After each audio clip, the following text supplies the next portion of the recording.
Un saludo a todos nuestros auditores. Estamos comenzando un capítulo más de nuestro programa Un Instante con la Sagrada Escritura, que se transmite a través del 107.9 de la frecuencia modulada, la radio Pinamar. Y saludamos como siempre a mi hermano Andrés. ¿Cómo estás, Andresito? Muy bien, pastor, muy contento leyendo este Evangelio de Mateo, ya capítulo 26.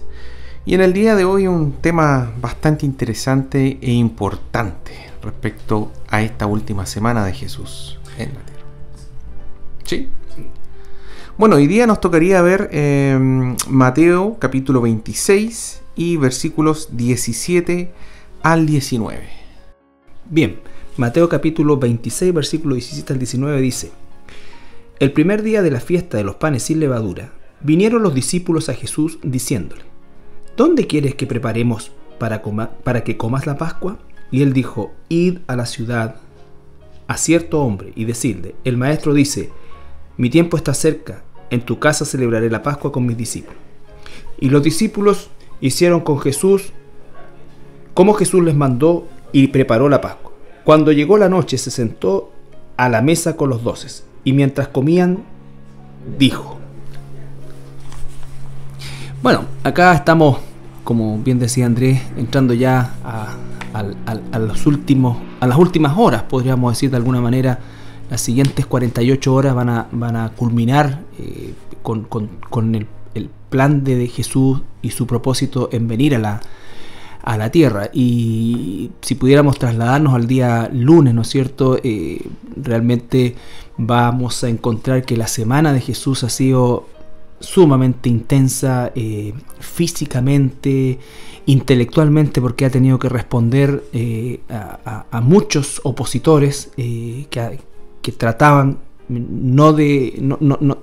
cuyas preguntas no nacían de una curiosidad sana, sino que de una mala intención, ¿no es cierto?, perversa de buscar que cometiera errores, por lo tanto mentalmente y, por cierto, también emocionalmente, también sumamente fuerte por todo lo que él sabía que venía y de alguna manera también porque estos eventos que se estaban por desatar en las siguientes horas constituirían los motivos o el motivo principal por el cual Jesús vino a esta tierra.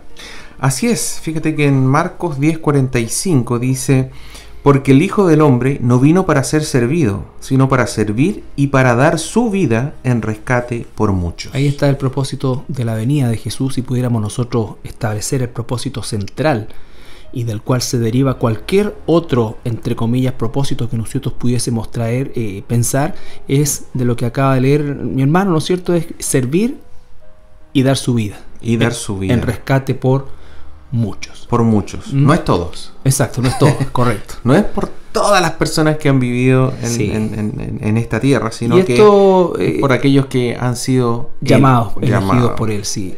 Y también es interesante lo que está aquí en los apuntes que prepara mi hermano, ¿no es cierto? Es que cuando nosotros quizás le preguntamos a la gente, y en general, incluso cristianos, ¿cuál es el propósito de la venida de Jesús? Algunos de manera automática responden a morir por los pecados, ¿no es cierto? Por nuestros pecados. Claro.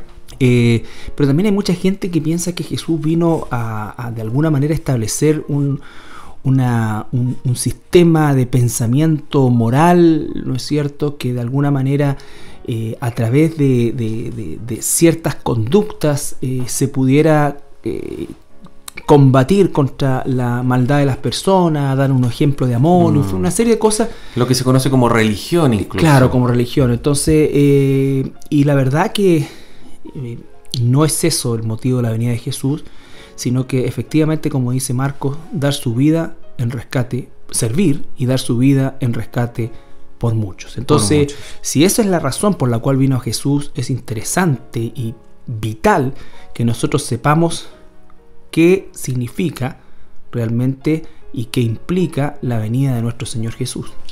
Bueno, a lo largo de toda la Biblia, ¿cierto?, podemos encontrar una imagen, una representación del motivo por el cual venía Jesús. En el caso de los inicios de la Biblia, en el libro del Génesis, vemos nosotros que en el capítulo 3 está la caída, el pecado, ¿cierto? Entra al ser humano por medio de Adán y Eva, y vemos que ellos intentan cubrir su pecaminosidad con estas hojas de higuera, sí. Correcto, y que Dios mismo se las quita, digamos, y los vistes con la piel de un animal. La piel de un animal. Ese es el primer sacrificio, esa es la primera representación de Cristo, y es una manera de decir, no, tú no te vas a cubrir a tu manera, yo voy a cubrir tus pecados. Para realmente cubrir tus pecados, yo tengo o se tiene que sacrificar alguien, se tiene que sacrificar un justo, alguien que sea. Y después vemos más adelante en la Biblia que empieza a hablar del sacrificio del cordero, que debía ser perfecto y sin mancha.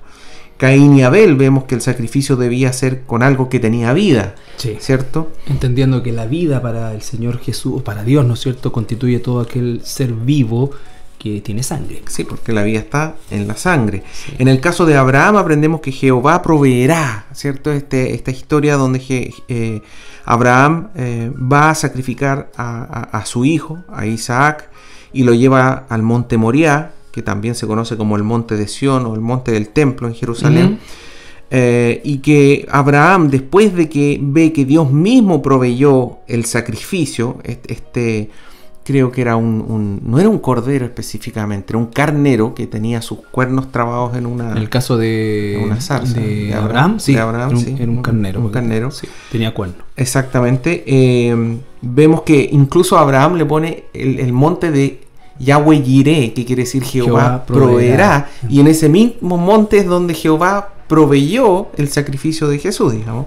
Sí, es increíble. Bueno, sabemos que cuando entendemos que Dios está guiando todo esto, pero la concordancia de cada una de las cosas, porque lo que está sucediendo a partir de Adán y Eva, ¿no es cierto?, es una, tal como decía Andrés, una figura de lo que sería la venida de nuestro Señor Jesucristo, y todo lo que a lo largo de los siglos se constituyó en una figura del sacrificio, obviamente no constituía el perdón efectivo de los pecados, sino que era una figura. Pero cómo todas estas figuras, ¿no es cierto?, van conduciendo hacia la persona de Jesús, y se va también desarrollando los eventos en un área sumamente determinada. Es decir, ahí mismo Abraham iba a ofrecer a Isaac, ¿no es cierto? Hay estudios muy muy serios que dicen que ahí mismo fue el sacrificio que Noé hizo hacia Dios, ¿no es cierto? Porque, haciendo un paréntesis, no es que Noé se bajó del arca e hizo el sacrificio al tiro. Dice, no, hay un espacio de tiempo que no sabemos. ¿no es cierto? Por lo tanto, él emigró hacia esta tierra de Canaán y ahí dice que se hizo el sacrificio. Entonces, el mismo lugar. Una y otra vez. Y ese mismo lugar, tal como decías tú, Dios proveyó la salvación, ahora sí, efectiva, verdadera y única, por medio de nuestro Señor Jesucristo. Todo era una imagen, una representación del único y verdadero Cordero de Dios que viene a quitar el pecado del mundo. El único ser humano sin mancha, sin pecado, que estuvo expuesto a toda la tentación, a todos los males de este mundo. Sin embargo, no pecó en nada y cumplió absolutamente la ley de Dios, algo que es imposible para cualquiera del resto de los seres humanos que ha existido, ¿cierto? Y él era, por ende, el único verdadero Cordero perfecto y sin mancha, aceptable para borrar el pecado de quien Dios quiera borrar. Entonces, vemos esta representación a lo largo de toda la Biblia. Llegamos a Jesús. Y bueno, llegamos a este Mateo capítulo 26, donde empezamos a ver ya los elementos de preparación para la cruz de Cristo, ¿cierto? Vemos que Jesús empieza a preparar a sus discípulos en Mateo 26:2, cuando dice: sabéis que dentro de 2 días se celebrará la Pascua y el Hijo del Hombre será entregado para ser crucificado. Así es. Parte preparando a sus propios discípulos para lo que habría de venir. Los líderes de Israel, ¿cierto?, que eran los principales sacerdotes, los escribas y los ancianos del pueblo, dice en Mateo 26, 3 al 5, que ellos se reunieron en el patio del sumo sacerdote Caifás y tuvieron consejo para aprender con engaño a Jesús y matarle. Ellos también estaban preparando esta muerte injusta, absolutamente injusta, de Jesucristo, quien los ponía en aprietos permanentemente. Y en Mateo 26, 5 al 13 vemos la preparación para la sepultura de Jesús por medio de la unción con este perfume de nardos que vimos en el programa anterior, ¿cierto, Carlito? María, ¿no es cierto?, la hermana de Marta y Lázaro, bueno, estaba ahí Jesús y María quiebra ese alabastro y derrama ese perfume que era el costo, como veíamos, por lo menos del salario de un soldado un año. Todo se estaba preparando, es como estas películas cuando ya se aproxima al final y uno ve que las diferentes partes están llegando a una conclusión, a un punto de inflexión, de término, un hito en el tiempo, digamos. Bueno, también importante recordar, ¿no es cierto?, que toda esta preparación estaba siendo paralela a la preparación simbólica de la Pascua. Dijimos, ¿no es cierto?, que Jerusalén tenía por lo menos, más de 1 millón de personas de población flotante que se encontraba en el lugar. Estaba ocurriendo un movimiento gigantesco. Y todo iba en función de la celebración de esta fiesta importantísima, la más importante de todos, del pueblo judío, que es la Pascua, que la vamos a analizar un poquito más en profundidad, ¿no es cierto? Pero lo que nos habla de un Dios de orden que va preparando las cosas, ¿no es cierto? E incluso creo que los discípulos no eran conscientes de la preparación que Jesús estaba haciendo de ellos mismos, ni tampoco los sacerdotes eran conscientes de que ellos estaban también preparando el sacrificio del cordero, que por supuesto era injusto. Es como cuando nosotros decimos yo pequé y usted toma el animalito más inocente del reino animal, ¿no es cierto?, el más indefenso, y en todo sentido un corderito sin mancha, bonito, que no tiene ninguna culpa, ¿no es cierto?, y lo mata por nuestra culpa. Es una cosa sumamente injusta, cruel. Bueno, lo mismo estaba sucediendo con Jesús. Era el Cordero de Dios, sin culpa, sin nada, al contrario, todo amor, toda bondad, y se estaba preparando todo esto para gestar esa muerte sacrificial que, como dijimos en un comienzo, es la razón y el motivo principal de la venida de Jesús. Bueno, el versículo 17 comienza de manera muy interesante, Carlito, porque comienza dándonos el tiempo donde se está ejecutando las acciones que van a describir a continuación. Dice, el primer día de la fiesta de los panes sin levadura. El primer día de la fiesta de los panes sin levadura vinieron los discípulos de Jesús diciendo, ¿dónde quieres que preparemos para que comas la Pascua? Está hablando del primer día. Entonces ahí nosotros debemos recordar un poquitito todo esto, y no sé si podríamos leer quizá el libro de Éxodo. En el libro de Éxodo, capítulo 12, versículos 1 al 16 más o menos. ¿Por qué? Porque ahí se establece la Pascua, y esto es muy importante, que el cristiano comprenda en qué consistía la Pascua, cuándo se ordenó, en qué consistió, cómo debía hacerse, cuál era el motivo de la Pascua. Bueno, es un pasaje bastante extenso, versículo 1 al 16. Dice, habló Jehová a Moisés y a Aarón en la tierra de Egipto, diciendo, este mes os será principio de los meses para vosotros, será este el primero de los meses del año. Hablad a toda la congregación de Israel, diciendo, en el 10 de este mes, tómese cada uno un cordero según las familias de los padres, un cordero por familia. Mas si la familia fuere tan pequeña que no baste para comer el cordero, entonces él y su vecino inmediato a su casa tomarán uno según el número de las personas, conforme al comer de cada hombre. Haréis la cuenta sobre el carnero. El animal será sin defecto, macho de 1 año. Lo tomarás de las ovejas o de las cabras, y lo guardaréis hasta el día 14 de este mes. Y lo inmolará toda la congregación del pueblo de Israel entre las 2 tardes. Y tomarán de la sangre y la pondrán en los 2 postes y en el dintel de las casas en las que han de comer. Y aquella noche comerán la carne asada al fuego, y panes sin levadura con hierbas amargas lo comerán. Ninguna cosa comeréis de él cruda, ni cocida en agua, sino asada al fuego, su cabeza con sus pies y sus entrañas. Ninguna cosa dejaréis de él hasta la mañana, y lo que quedare hasta la mañana lo quemaréis en el fuego. Y lo comeréis así, ceñidos vuestros lomos y vuestro calzado en vuestros pies, y vuestro bordón en vuestra mano, y lo comeréis apresuradamente. Es la Pascua de Jehová.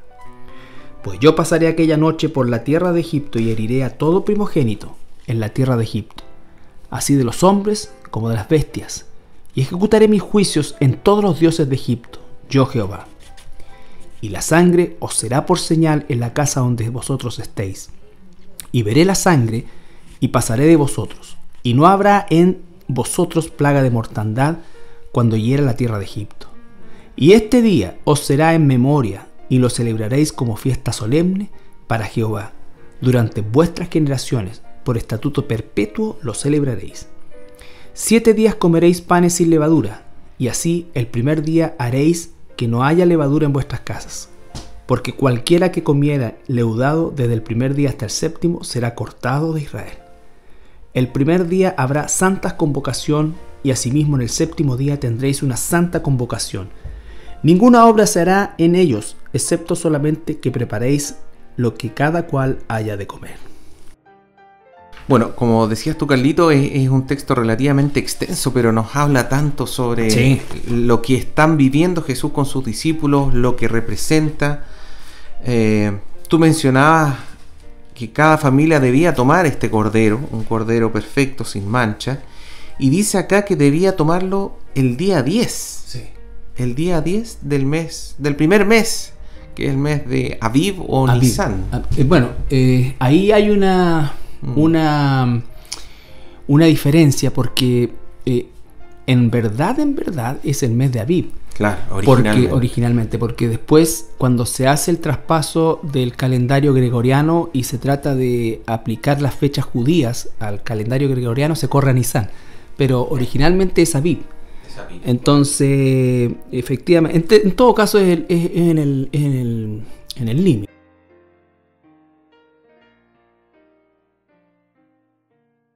Pero cada familia tenía que tomar este corderito el día 10 y guardarlo en su casa, vivir con ello. En el fondo es como encariñarse un poco con este animal durante esos 4 días, para que no se trate esto de llegar y matar un cordero. Es lo que los judíos no entendieron o pervirtieron en el tiempo, al punto que el Señor, nuestro Dios, le llega a decir, no quiero más sacrificio. O sea, ¿por qué? Porque no se entendió esto que estás diciendo tú, que es tan importante, que es el hecho de que la familia tenía que llegar a sentir dolor, o el dolor como un concepto del arrepentimiento, de que como un animalito tan lindo, ¿no es cierto?, indefenso, tuviera que morir de una manera tan cruel, si se quiere, ¿no es cierto? Y eso representaba justamente el pago del pecado, y eso es el sentir, y por eso es que el quebrantamiento de esa familia tenía que de alguna manera graficarse en el arrepentimiento por el pecado, porque por causa de ellos y de su pecado moría un inocente. Obviamente el Cordero no perdonaba el pecado. Estamos hablando que esto es igual que Hebreos, una figura. Hebreos dice que es una figura. Es una figura. Y dice también lo que leíste tú, Carlito, dice, tomarán de la sangre y la pondrán en los dos postes y en el dintel de las casas en que lo han de comer. Y más adelante dice, pues yo pasaré aquella noche, en el versículo 12, por la tierra de Egipto y heriré a todo primogénito, así de hombres como de bestias.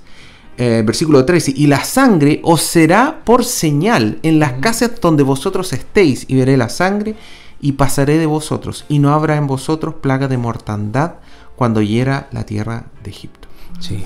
Ahí está esa descripción que se hace, ¿no es cierto?, en primer lugar de la sangre, que lo que significaba que cada casa donde tuviera esta señal era una casa que estaba cubierta por la sangre de ese inocente que murió. Y en nuestro caso hoy en día es el Señor Jesús. Estamos Cubiertos, sí. Estamos cubiertos por esa sangre pintada, por así decir, en los dinteles de nuestra alma. Sí. Y así como la mortandad pasó de largo, nuestro lugar eterno, que debiera ser el infierno, pasa de largo, por así decir, y nos permite entrar a la tierra prometida. Así es. Hoy día los judíos, como una manera de recordar esto, ellos utilizan una cosita que ponen en los dinteles de las casas que se llama mezuzá. Y adentro colocan algún salmo, ¿no es cierto? Y cada vez que entran en las casas lo tocan y lo besan, ¿no es cierto? Es como una forma de recordar esta cosa, o sea, este evento de la Pascua.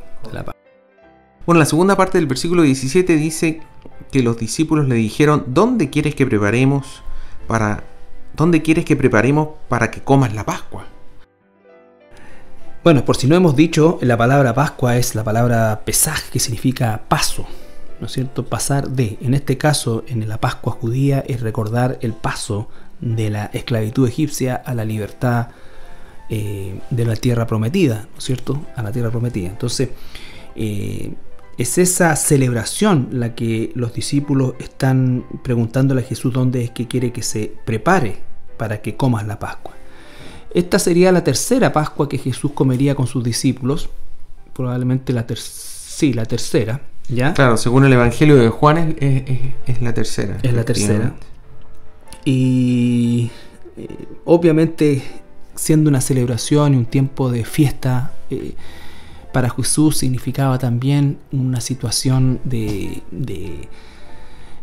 pena, de dolor, porque Él era el Cordero Pascual de esa Pascua y su muerte estaba a 48 horas de ocurrir por causa del pecado del mundo. Y efectivamente los preparativos que iban a hacer los discípulos, de alguna manera Jesús sabía que también se estaban haciendo en función de lo que Él había venido a hacer aquí a la tierra. Así es. Bueno, en base a lo que tú leíste, Carlito, la Pascua, por así decir, incluía este día 14 de Nisan o 14 de Aviv, y después lo que tú leíste del día 15 más 7 días, es decir, hasta el 21. Eran los panes sin levadura. Era la semana de los panes sin levadura. Entonces, en total eran 8 días, digamos. Sí. ¿Ah? Pero aquí queda muy claro de que es el primer día de esos 8. Es decir, estamos, por así decir, es un día jueves, según lo que hemos estado estudiando. Y fíjate que Marcos 14:12 dice: el primer día de la fiesta de los panes sin levadura, cuando sacrificaban el cordero de la Pascua. Ahí es como que junta las dos cosas, porque sí, es como si fuera la fiesta de los panes sin levadura, son 8 días entonces.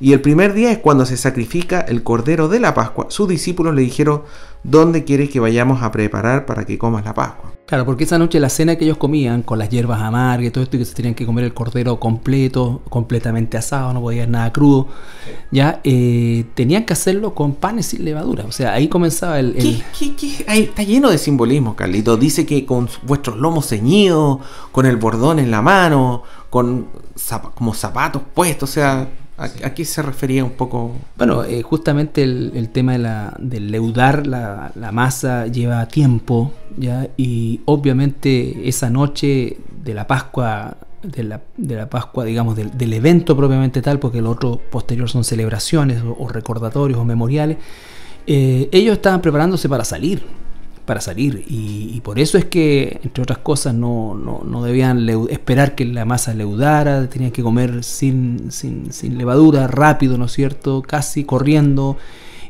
¿Por qué? Porque ellos tenían que estar listos para salir, para emprender ese viaje de la esclavitud a la libertad, ese viaje de la tierra de Egipto, donde fueron esclavos durante 400 años, a la libertad de una tierra prometida, donde le dice el Señor que fluye la leche, la miel, y que en definitiva es el lugar que Él ha preparado para este pueblo especial suyo, y tenían que hacerlo, o sea, la salida tenía que ser rápida. Y además estaba Faraón detrás de ellos. Entonces tampoco fue que ellos salieron de Egipto y salieron tranquilamente, sino que venía Faraón con sus ejércitos detrás de ellos y fueron fue un buen periodo, digamos, que ellos sufrieron esta persecución hasta quedar encerrados frente al Mar Rojo. Al Mar Rojo. Sí. Entonces, es interesante ese relato, digamos. Y aquí la pregunta de los discípulos también tiene relación con lo que mencionaba Carlitos antes, este tema de cómo estaba la ciudad. La tradición exigía de que ellos debían comer la Pascua en la ciudad de Jerusalén, es decir, aunque estaban ellos durmiendo en Betania, la Pascua en sí tenía ciertos requisitos. Uno de ellos es que debía cenarse dentro de la ciudad de Jerusalén, una ciudad pero atestada, ya sabemos. Exacto. Eso. De hecho, recordar que lo que tú en algún programa anterior dijiste, que no se olvide que, bueno, Jerusalén, la ciudad amurallada, no soportaba el millón y tanto de gente flotante que había, pero sí habían decretos municipales, pudiéramos decir, momentáneos por las fiestas, en las cuales se extendía varios kilómetros más fuera del muro, digamos, el decreto que decía que el que estaba en ese perímetro que se marcaba, por así decir, estaba oficialmente en Jerusalén. Claro. Sí. Y tenían otra tradición más, que era un poco lo que leímos en Éxodo 12, ¿cierto? Que los judíos por tradición tenían dos tardes. Una que es la tarde temprana, que era más o menos a las 3 de la tarde, y una tarde tardía, que sería más o menos a las 5 p.m. De hecho, Josefo, el historiador, es un historiador romano, ¿no? Judío romano describió de que el sacrificio se debía hacer en el templo entre la hora 9 y la hora 11, que es más o menos lo que estábamos mencionando, las 3 y las 5 de la tarde más o menos. Exactamente. Claro. Y ahí ellos también tenían que tener, o sea, había toda una preparación. Cuando los discípulos le preguntan a Jesús, es porque hay una ardua tarea por delante. Sí, y también, bueno, todo lo que vamos a ver posteriormente cuando Jesús es sacrificado propiamente tal, obviamente no todo Jerusalén estaba presenciando la crucifixión de Jesús. El grueso de la población de Jerusalén se encontraba comiendo la Pascua en sus casas, ¿ya? Entonces eso también es importante porque esta fiesta era obligatoria, ¿no es cierto? El peregrinaje a Jerusalén era obligatorio de todo judío, y entonces Jesús está de alguna manera comiendo o siendo esa Pascua, podríamos decir, con los suyos, no estaba todo el pueblo ahí, sino que los que tuvieron el valor de acompañarlo en ese momento, entre eso el apóstol Juan, María su madre, María Magdalena, y seguramente un puñado importante de seguidores de Jesús, Versículo 18 dice: y él dijo: id a la ciudad a cierto hombre y decidle, el maestro dice, mi tiempo está cerca, en tu casa celebraré la Pascua con mis discípulos. Interesante acá como Jesús utiliza esa palabra, id a la ciudad a cierto hombre, o a tal hombre, digamos. O sea, es una palabra que no es específica. Sí, bueno, el tema acá pasa por el control que tiene Jesús de todo, ¿no es cierto? Imagínense ustedes la expresión cierto hombre, sin mayores especificaciones, en un mar de gente, en fin, por lo tanto estaba todo definido, y los discípulos, bueno, ahí obedecen ellos, ¿no es cierto? Ellos obedecen y van donde este personaje que es el que les iba a proveer el famoso aposento alto. En Marcos capítulo 14. Ahí está bien explicado. Marcos 14, versículos 13 al 15 sale más detallado, porque dice: y envió 2 de sus discípulos, que después sabemos que eran Pedro y Juan, y les dijo: id a la ciudad, y os saldrá al encuentro un hombre que lleva un cántaro con agua. Seguidle, donde entrare, decida al señor de la casa: el maestro dice, ¿dónde está el aposento donde he de comer la Pascua con mis discípulos? Y él os mostrará un gran aposento alto ya dispuesto. Preparad para nosotros allí. Acá hay un elemento cultural, ¿no es cierto? O social, si se quiere. Pero ahí estaban las cosas extrañas, porque en el 99,9 de los casos eran las mujeres las que iban a buscar el agua, ya, a los pozos, y llevaban en su cabeza el cántaro, ¿ya? Por lo tanto era algo totalmente atípico que un varón llevase un cántaro con agua, o sea, era casi algo específico de las mujeres. En realidad era algo específico de las mujeres, abiertamente. Entonces ahí les dio una señal inequívoca de cómo encontrar a este varón, con solamente darse cuenta de esa extrañeza, porque si se ha dicho una mujer con un cántaro de agua, probablemente habrían visto a cientos de ellas, ¿ya? A cientos de ellas. Bien, vamos a ir a nuestra primera pausa musical y al regreso continuamos con el análisis de este par de versículos tan importantes en Mateo 26. Bien, estamos de regreso y hemos estado analizando este pasaje que va a inaugurar el tiempo de la Pascua, ¿ya? Vemos que el Señor Jesucristo ya se encuentra a 48 horas de la cruz, o menos quizás. Se está preparando la Pascua en este primer día de la fiesta de los panes sin levaduras, que es un periodo de 10 días también, de 7 días, perdón, que se va a vivir. Hay una serie de elementos y después vendría, ¿no es cierto?, la fiesta de Pentecostés, que son 50 días después de la Pascua. Correcto. Entonces, hay varias celebraciones, ¿no es cierto? Pero este es como el corazón de esta celebración, de este tiempo en la cual Israel y Jerusalén específicamente se encontraba sumamente convulsionada. Una semana tremendamente estresante del Señor Jesús, y se está acercando el momento en que Él va a pasar esa noche de Pascua con sus discípulos, con su círculo más íntimo, ¿no es cierto? Y manda a estos dos discípulos a buscar a ese hombre con el cántaro de agua que nos describía en el Evangelio de Marcos, ¿no es cierto? Y esa preparación obviamente es sobrenatural, porque está realizando, como decíamos, esta actividad muy muy extraña o prácticamente nula, de que hay un varón con un cántaro con agua. Si usted, por ejemplo, se retrocede en el Éxodo, siempre las mujeres van a buscar el agua. Recuerde que Moisés conoce a Séfora ahí en una fuente, después Jesús con la mujer samaritana en la fuente. Entonces es una cosa netamente de la mujer. ¿Y cómo Jesús iba a saber que justo iba a estar ese hombre, y que ese hombre justo iba a entrar a tal casa, y que esa era la casa donde ya estaba todo preparado? Ahora, lo que uno se cuestiona es por qué Jesús no es más explícito en la instrucción a sus discípulos, a Pedro y Juan, que los manda a eso, digamos. Y uno inmediatamente se acuerda lo que hemos leído antes de Judas Iscariote, que lo que hemos estudiado es que ya el día sábado, este es día jueves, ya desde el día sábado buscaba cómo matarlo, cómo entregarlo, perdón. Exactamente, y en qué lugar. Y este sería ideal porque era una casa, era privado, no iba a haber mayor alboroto, no iban a haber muchos testigos. Está Jesús con su grupo íntimo de discípulos y apóstoles en el fondo. Entonces hubiera sido ideal. Pero como Dios tiene todo en control, y como es el plan de Dios y es perfecto, bueno. Yo, hace tiempo escuché y leí un poco de eso que tú cuentas que estás diciendo, y sin duda alguna es como la hipótesis más aceptada, exactamente porque al atrapar a Jesús ahí, también podrían haber echado mano a sus propios discípulos, o sea, entonces...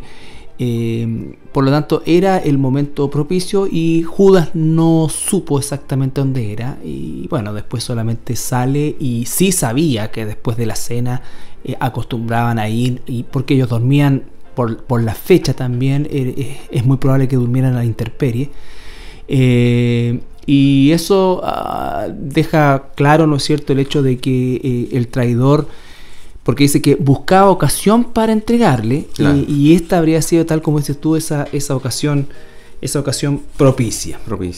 Versículo 19 dice: y los discípulos hicieron como Jesús les mandó y prepararon la Pascua. Entonces ahí están los discípulos muy obedientes. Ahora, hay un entre comillas, problema que ha surgido siempre en los diferentes evangelios, y esto tiene que ver con que estamos claros que Jesús escrituralmente murió el día viernes, lo que para nosotros sería el día viernes, claramente.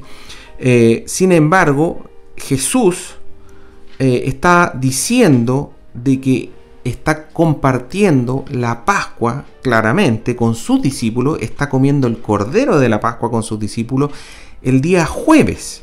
Y en el Evangelio de Juan 18:28 dice: llevaron a Jesús a casa de Caifás al pretorio. Era de mañana, refiriéndose, aquí estamos hablando del día viernes, el mismo día que Jesús es sacrificado. Era de mañana y ellos no entraron en el pretorio, refiriéndose a los para no contaminarse. Exactamente, a los sacerdotes, para no contaminarse y así poder comer la Pascua. Entonces, ¿cómo es que Jesús comió la Pascua el día jueves, la noche del jueves, y al otro día en la mañana los sacerdotes, ancianos, escribas aún no habían comido la Pascua? Juan 19:14 también habla de eso, habla después de que Jesús fue crucificado. Dice: era la preparación de la Pascua y como la hora sexta. Entonces dijo a los judíos: he aquí vuestro rey.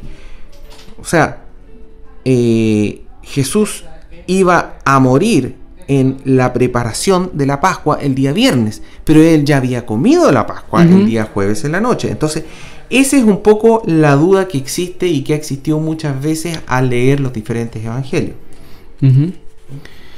Bueno, hay algunas explicaciones en el sentido de que justamente cuando nosotros estamos hablando de... Bueno, inevitablemente Jesús murió un viernes. Eso el viernes para nosotros. Claro. El viernes para nosotros, entendiendo que ellos hablan primero, segundo, tercero. De hecho, el cordero tenía que ser matado el cuarto día, que es el día jueves, en este caso para nosotros. Correcto. ¿No es cierto? Ahora, Jesús es el Cordero de Dios, es el nuevo pacto, y Jesús muere un día viernes entre las 2 tardes, dice, es decir, entre las 3 y las 5, ¿ya?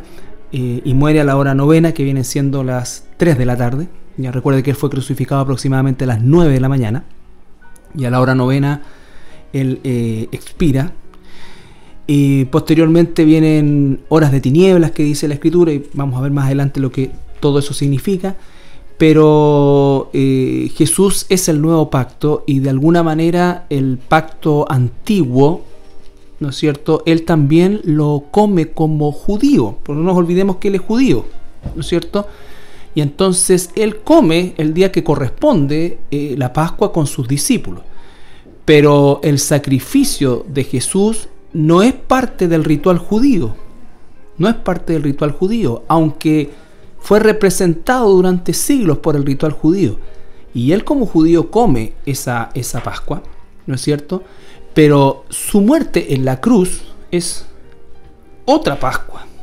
Nosotros como cristianos no estamos celebrando la salida de Egipto en términos históricos, ¿no es cierto? Sí. Nosotros estamos bajo el nuevo pacto, y ese nuevo pacto, que es con el sacrificio de Jesucristo, es el que determina que no se mezclaron los pactos, ¿ya? Jesús cumplió la ley completa. Él comió el cordero pascual, según la tradición judía, y él fue el cordero de la Pascua, pero ya no la Pascua judía, sino que la Pascua. Por eso es que instituye la cena del Señor esa noche también. Es que era tan importante que Jesús pudiera celebrar la Pascua con los discípulos. Exacto. Porque no solamente la celebra con ellos, sino que establece algo que incluso es para nosotros hoy en día para la iglesia, un mandato. Porque ellos están en ese momento celebrando la Pascua como judíos, pero a la vez están recibiendo al Señor Jesús la nueva Pascua a través de el vino y el pan. El vino y el pan. ¿No es cierto? El vino y el pan. No les dice: y este cordero sacrifíquenlo en memoria de mí. No. Aquí estamos terminando la Pascua judía. Esta es la última Pascua. Correcto. Entre otras cosas, era una de las razones por las cuales Jesús tenía este deseo intenso de estar con sus discípulos, porque era la última Pascua del judaísmo. El que hoy día se celebre la Pascua es una cosa que tiene que ver con la cultura, pero ya no es la celebración del pacto. No, porque ya se cumplió. Se cumplió. Jesús es el Cordero de Dios. Ese es el tema, Carlito. Y por otro lado también tenemos en los escritos de Josefo, este historiador una vez más, que nos explica que por un lado los galileos y los fariseos, es decir, Jesús y los discípulos de Jesús y los fariseos, tomaban el 14 de Nisán, es decir, este día del sacrificio, desde el amanecer del jueves hasta el amanecer del viernes. Mientras que el resto de los escribas, los saduceos, tomaban el 14 de Nisan entre tarde y tarde. Entonces, para Jesucristo, para los galileos, para sus discípulos, el 14 de Nisan comenzaba al amanecer de ese día jueves y terminaba con el amanecer del día viernes. Es decir, tenían que comerlo durante la noche antes de que amaneciera. Mientras que para los sacerdotes que estaban ahí hablando con Pilato, que no querían entrar al pretorio por contaminarse, su 14 de Nisan comenzaba el 14 en la tarde del día jueves y duraba hasta la tarde del día viernes. Y ellos tenían que hacer el sacrificio, en el caso de estos últimos, entre las 3 y las 5 de la tarde del día viernes. Sí, y eso explicaría también, como te digo, el hecho de que, bueno, lo que dije yo anteriormente es una de las... no quiero usar la palabra teoría, pero una de las formas de interpretar esta diferencia de días que existe. Claro. Y tal como dices tú, la otra interpretación es esta, porque además los judíos pedían que el cadáver rápidamente le quebrara las piernas porque ellos tenían que celebrar la Pascua, o sea, tenían que volver al templo a sacrificar cordero, ¿no es cierto? 250.000 corderos. Y tenían que comenzar estos 7 días de panes sin levadura. Tenían que continuar con estos 7 días de panes sin levadura. Claro. Ahora, entonces ahí tenemos esta diferencia que nunca ha quedado bien esclarecida, porque recuerda usted que, o no sé si recuerde, pero la gente de Jerusalén tenía una visión muy despectiva hacia la gente de Galilea y siempre hubieron estas diferencias hasta en estas situaciones. Por lo tanto... Pero también aparece descrito en el Mishnah, digamos, Mishnah, sí, que en el 14 de Nisan los galileos no hacían ni una actividad. Nada. O sea, para ellos ese era el día Shabbat. Era Shabbat absoluto, o sea, era día pero muy importante, digamos. Mientras que vemos que los escribas y los otros igual estaban preocupados de que todavía les faltaba participar en la Pascua. Y si no y si ellos ¿cómo se dice? Se contaminaban por alguna de las cosas que aparecen en el Antiguo Testamento, no iban a poder celebrar la Pascua. Y tenían que esperar 40 días más para recién a celebrar una Pascua, entre comillas, privada, por así decir, para no perder la Pascua del año entero, digamos. Entonces, es increíble cómo al final Jesús cumplió con todo. Sí. O sea, Jesús cumplió con la Pascua que él quería y debía celebrar con sus discípulos. A la Galilea. Estableció la cena del Señor para la iglesia por el resto de la historia y al mismo tiempo cumplió tal cual la ley según la gente de Jerusalén, muriendo, crucificado entre las 3 y las 5 de la tarde. Bien, queremos ir a nuestra última pausa musical y después despedirnos. Bien, agradecemos su sintonía y les esperamos, Dios mediante, en nuestro próximo programa y queremos desearles, como siempre, las más ricas bendiciones de parte del Señor. Muchas bendiciones.